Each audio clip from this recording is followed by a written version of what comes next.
Ahojte všetci, tak ja by som vám dnes chcela predstaviť také svoje dielko, malé, ani nie tak moje, ale skôr taký splnený sen. Album, ktorý sa mi podarilo nahrať v roku 2023 a názov má Her Melodies alebo Her Melodies. Venovaný je pani Gabriele Hermeliovej, prvej dáme slovenského swingu a jazzu. Táto spevačka bola vždy pre mňa taká veľmi inšpiratívna osobnosť, napriek tomu, že teda začínala spievať niekedy začiatkom 50. rokov, ešte tak dobiehala éra swingu u nás a potom nabehla aj na tú vlnu toho vtedajšieho populáru. Gabika Hermeliová skrátka bola naozaj extrémne vysoká úroveň, čo sa týka interpretácie, ale aj tvorivosti a tak ďalej. A preto sme sa rozhodli, že by sme jej venovali nejaký projekt, ktorý by sa opieral alebo vychádzal z jej odkazu. A s nápadom prerobiť a nahrať opätovne niektoré piesne z repertoáru Gabriely Hermeliovej som sa obratila na Ľuboša Šrámeka, aby im dal taký súčasnejší zvuk, aby to bolo možno bližšie tomu dnešnému poslucháčovi jazzu.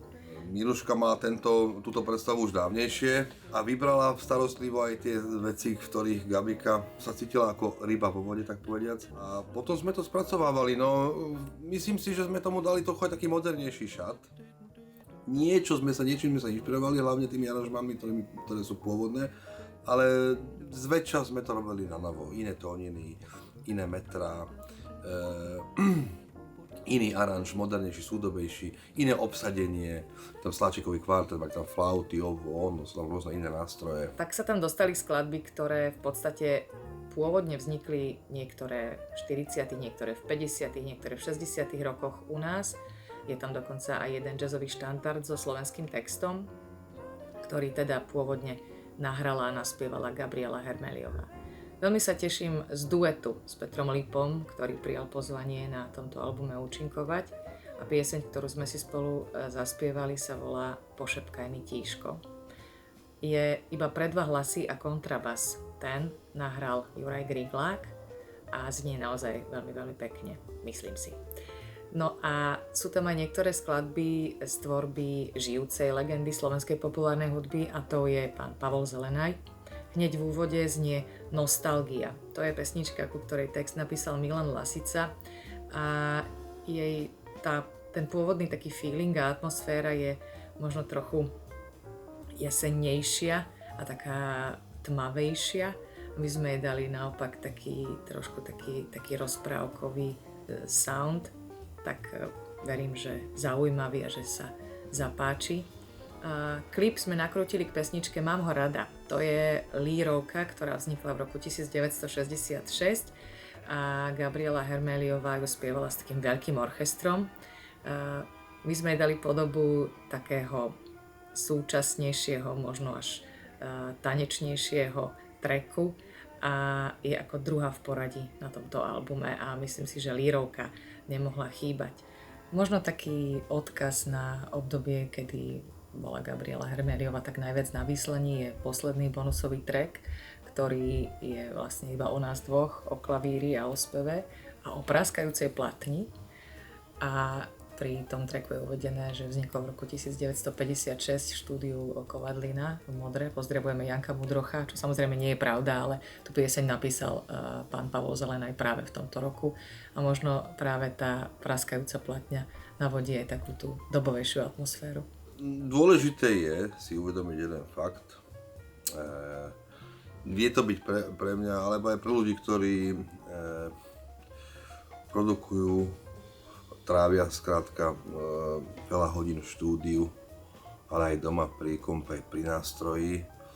Hlavne tým, tak povedať, vymýšľaním toho, že čo ako bude vypadať to slova, že ako tá skladba má vyzerať, aký má mať ošatenie, nazvime to tak, aký má mať aranž, inštrumentačnú nejakú úpravu, tak to není vôbec jednoduché. To vám každý povie, že proste zoberte si nejakú tému, ktorá je v notách, ako lead sheet, alebo nejaký klavírák, tak povediac, a teraz tam je nejaký pevný komping, nejaký pevný sprievod, tam nejaký harmonický plán, zväčša veľmi taký dietný, a vy z tohto musíte urobiť inú vec. Nemusíte, môžete to urobiť rovnako, ale bude to zaujímavé. A toto je najväčšia výzva pre toho, kto to upravuje alebo doprodukuje tie veci, že zoberie si tie pôvodné aj nahrávky, pôvodné zápisy a tie prerába do novej podoby. Novej podoby. Tu je koľko? Tu je 12 vecí. No tak sme si povedali, že najprv sme museli vybrať skladby, ktoré budú na tom CD. To mala viac menej na starosti Miruška a ja som potom zobral tie noty, alebo z nahrávky som si vypočul, ako to ide, tie veci a dával som tomu ako keby nový aranž.